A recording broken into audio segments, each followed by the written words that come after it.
Okay, we're back and doing some more pages for Dreadful Analecta Ashes. Ashes is the third installment of the series that I'm doing. And, well, I haven't made a video for a while, but been doing a lot of work lately, doing some cons. Um, I attended a con last weekend. It was pretty tough convention as far as moving prints and comics. Um, and But the convention before that was actually my best convention as far as in terms of moving comic books. So it's about just under a year since I started doing conventions. I launched, I published the first issue of Dreadful Analecta, The Love Dead, in July. What are we in? 22? July 2021. And then the first convention I did in August 21. So I'm recording this about in April or May 2022. So, just under a year. So I've got two issues out, and, a handful of cons, maybe about, I don't know what, 10 cons, somewhere around there, and just under a year. So it's not too bad, I don't think. But, I learned a lot in that short period of time. And one of the things that I've kind of experienced is a lot of really is conventions where things don't go as well as you might hope they would have gone. So yeah, there's some tough cons, and the most recent one, like I said, was last weekend. And there's several factors that kind of played into the convention that being that well, and sometimes some things are out of your control. But a couple of things I learned from doing conventions as an independent creator and a self-publisher is manage my expectations. So if I go into a convention and I have a certain expectation and it doesn't work out towards that, like I expect it to, then I'm going to be disappointed. So I learned quickly to kind of manage my expectations, knowing where I am in my journey as a self-published creator.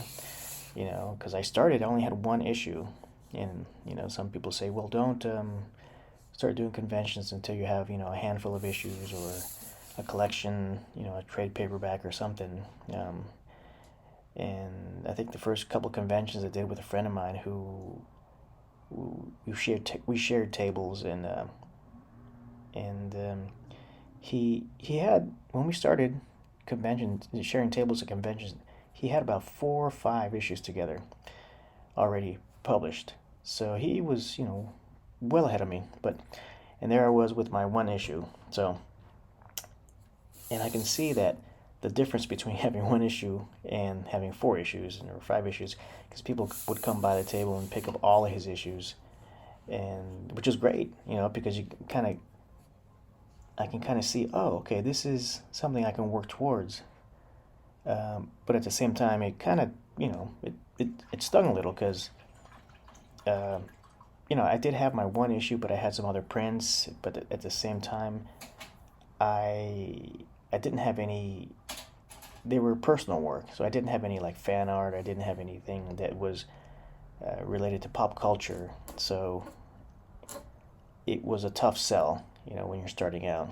But I knew that going in because I really wanted to just introduce myself, get my comic out there, even though I knew that it wasn't going to be um, as exciting or as successful as I would hope. No one can ever hope to be that successful with just one comic. A self publisher at a convention. So, but anyways, but one thing that tough conventions or bad days really taught me is that it, even though it does sting, and you kind of like, oh man, after the convention, like that's really sucked. I didn't even make table or whatever, and you go home and you kind of nurse your wounds, and then after you kind of wallow a little bit, and then you start to kind of retool and think about what you did wrong or what you could have done better next time. What can you do better next time? And I found that I was still excited to get back to the pages. So I think if you have a hard day, if you have a really bad con or something, or things don't go your way, and then you're still finding yourself that you still find that you're really excited to get back to the pages and making that product, making that comic, I think I think that's good. I think you're on the right you're in the right path, because and again, it's really expectations. You're not going to do that well or as well as you can, but you're still moving forward. You're doing what you can to move forward. Um, but and then again, sometimes you think you're not going to do well, and then your expectations can be subverted. Just like the con before this last weekend was one of my best cons in terms of selling comic books. I'm still working on my strategy for prints. I'm starting to do more fan art, and I kind of struggled with that, and whether to do fan art and not do fan art. So I think that each artist has to come to that decision on their own, for their own reasons, and I see I didn't want to do certain fan art like superheroes, not because I don't like them, but I just don't think I can do them as well as the other artists in conventions can do them. I can't do them justice like some of the other guys, and they do them really so good. So you have to think about, well, what do I like to, in pop culture that's considered fan art that I can make, that I really enjoy making. So I kind of settled on, I do a lot of horror stuff, so I settled on Aliens, and I'm a big fan of the franchise, the movie franchise, and all that, and the art. So that's what I've been starting to do now, is a little more fan art and with Aliens properties, and now I'm kind of trying to um, venture into commissions too, and that's another thing that I kind of avoided, because I wanted to focus on selling the comic, but again, I saw my friend, and he was not only selling, quite a bit of comics, but he's also making quite a bit with commissions. And I just wasn't really ready to take commissions in the beginning, because I really, again, I wanted to focus on comics, and then I was toying with fan art, and then I was thinking, well, I don't know if I can do my best work with commissions on the spot here, and the convention. It's a little bit, everything's really new, so I wanted to try to.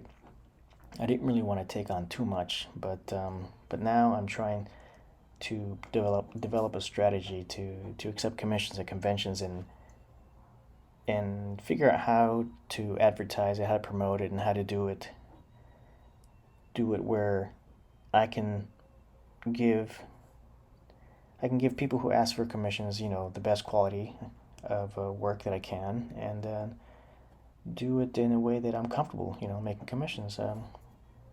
So that's really where I'm at now with conventions and art. And at the time of this recording, I'm recording this when I'm about 5 pages away from finishing Ashes. But this page that I'm inking right now is page 14. So we're in May 2022 now, and I'm hoping to get this to the printer. I would love to get it by the end of May, but it's probably looking more around maybe the beginning of April, which, you do what you can with what you have, as long as you're moving forward in the right direction. And but yeah, so conventions they're fun. They can be fun and grueling, but it's true. It's the more issues you have out, the easier it is to sell, and I'm finding that even I have 2 issues right now that I'm bringing to conventions, along with some different prints with the aliens, and it is easier to sell more comics, but the first issue is consistently outselling the second issue, which is pretty interesting. So the Love Dead is consistently outselling the better choice, and you hear about these the stories about like when you release your first issue and it sells the most, and second issue sells less, and each issue after that, each following issue kind of the sales drop, and I can see that too in the conventions. But I'm planning about 5 issues, and I still got it after Ashes. That'll be number 3, so I've got 2 more after that, and I'm playing with the idea of collecting it in trade paperback, but I don't know. Who knows? It's all up in the air. But anyways, I wanted to make a quick video because I haven't made one in a while, and this is where I'm at now. So I'm taking a break from conventions for the near future and just kind of focusing on finishing Ashes, and then starting on number 4 or maybe hopefully 5. But I will say this. For tough conventions, like even though my last convention was really tough and I didn't get sell as much as I wanted to, I did have one person say who bought one comic, and she came back about 2 or 3 times, and at the very end she left and she says, "You know what? You are my favorite booth in this whole convention." So that really meant a lot, and then it really made my day, and it made that it turned everything around for me there. So you get those moments that really make you feel good and push you to continue doing what you're doing. All right, until next time.